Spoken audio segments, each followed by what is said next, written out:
Are you failed but promoted or passed?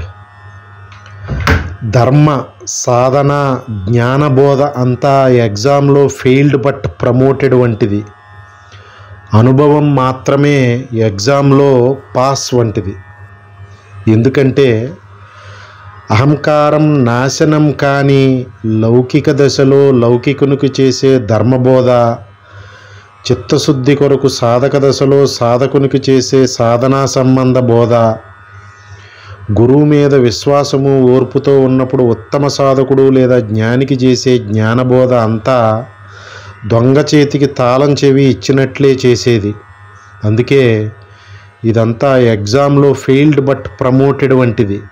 కారణం, దొంగ చేతికి ఇచ్చిన తాళంతో ఇల్లు భద్రంగా ఉంటుందనుకుంటే పొరపాటే.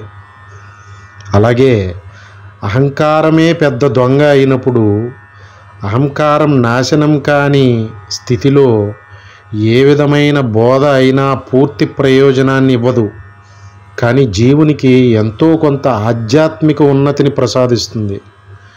గమ్యం వైపు సాగించేలా చేసి కొన్ని మైలురాళ్లను దాటిస్తుంది.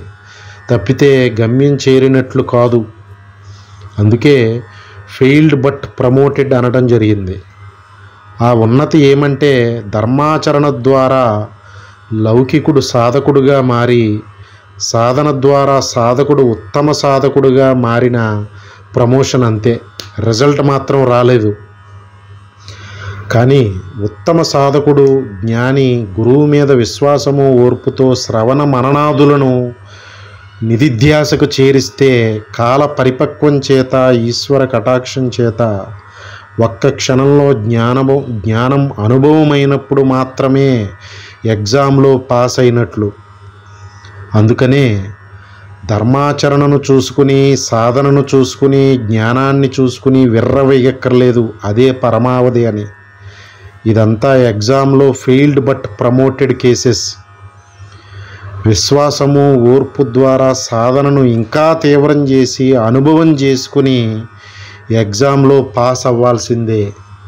సర్వం శ్రీ సద్గురార్పణమస్తు. జై గురుదత్త.